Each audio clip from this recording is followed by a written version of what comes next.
All right, so how's it going, everybody? Ken from Dig Your Corner. Brought in a flashlight I wanted to show you guys. It's not an unboxing video. I've had it for about 7 months. Took it out west with me when I was fighting fire. Kind of going to show you some tactical applications for it. And we're here at On Point shooting range in Raleigh. Definitely give them a look if you're in the area. And now we're going to start going over this light here. So what I have here is the M5 flashlight from Powertac. It's really cool. It's got a lot of different modes in it, and it's a very functional flashlight. It's called the M5. It's going to be the same kind of recharging port as the headlamp. All the stuff is the same. You're still going to have the LED that's locally made here. And the company itself as a whole is out of Greensboro, North Carolina. I like to support local. Definitely something you want to check out. Some of the stats on this guy right here. Switch it over so you can get a good look at that. Some of the stats in here that we'll go over in the challenge house is Firefly is 0.51 lumens. It's gonna be pretty low, you'll see. I don't know if you're actually gonna be able to see it on the camera. Low is 50 lumens, medium is 180 lumens. That's where you're gonna start using it as your combat application. High is 480, which is pretty bright. Turbo and strobe are basically where you're gonna try to show somebody Jesus. And that's at 1300 lumens, and that is some output.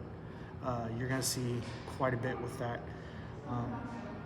But yeah, I'm excited to show you guys what this is going to be about. As you can see, it's pretty well worn, pretty well used. Dropped it, kicked it down a mountain, rolled around on the bottom of the buggy, and it still ticks. Not a problem with it at all. So yeah, let's go check it out in this challenge house that they got here and see what we can do with it. So here's Firefly. I can see the hallway, I can see the doors, I can see that it feeds into something bigger, and I might be making out a target. I'm not entirely sure. It's pretty dark. Don't know if PID is going to be viable at this point. So we're going to go ahead and come back down and kind of show you the next step, where this is low. This is where I would say where you could really start your combat flashlight application. It's 180 lumens, and this is where you can kind of start to see everything. So with the throw of the light, I can definitely identify a target. I can use it use the flashlight to identify the target, to illuminate my sights so I can engage a threat. You'll notice here too that the wash or the flood on the walls right here isn't overbearing. It's not really messing with my night vision, and it's not really messing with my ability to move forward. It doesn't give you that splashback effect. So we'll go ahead and go into the next mode.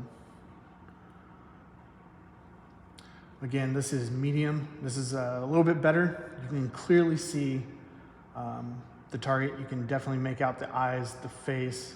Definitely know that they're holding a gun, and you can recognize facial features. So definitely a little bit better on the illumination side.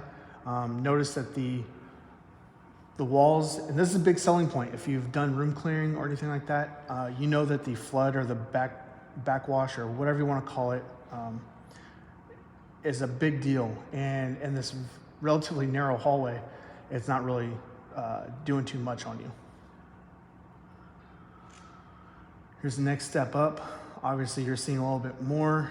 It's definitely letting people know that you're spotting them. So on. There's not really much else to say until we get to the end. So this one, you can definitely tell the walls are getting a little bit brighter, closer to you. This might start being an issue, especially if you're wearing nods.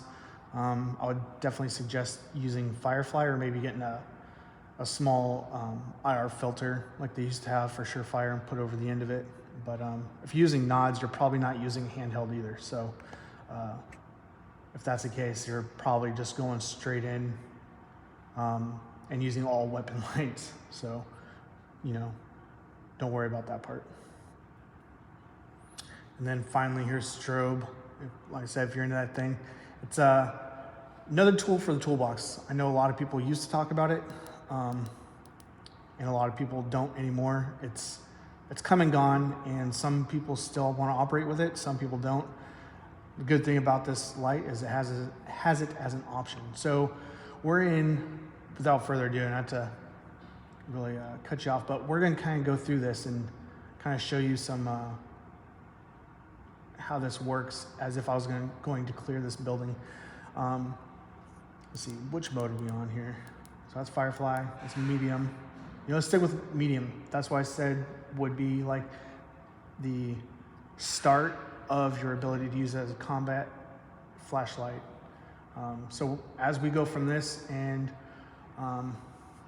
you can see that it opens up this way and it kind of goes into another part of the house. We're going to leave that alone. There is a door behind this door. We're going to mark that out of play. We're just going to kind of do a dirty clear to the right, back out to the front door, and from there we're going to go ahead and call it a day. So let's move through this house.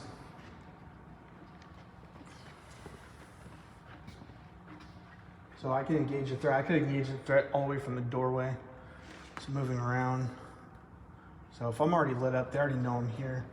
I can see into this next room, pie in the corner. Moving out. Oh shit, there's a room right there. I remember that. Again, pie in the corner. Covering my threats. You want to make sure you're clear behind doors. Obviously, there's a window, but it's not possible. Or it is possible. I'm not doing it right now, just to kind of give you an idea of what this light can do.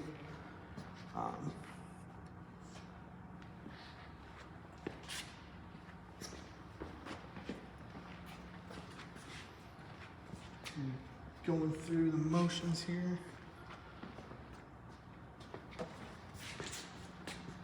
Boom. Another guy.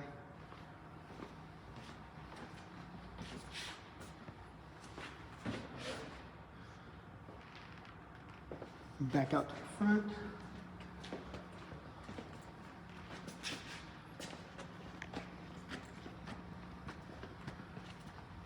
Alright, so that was pretty cool.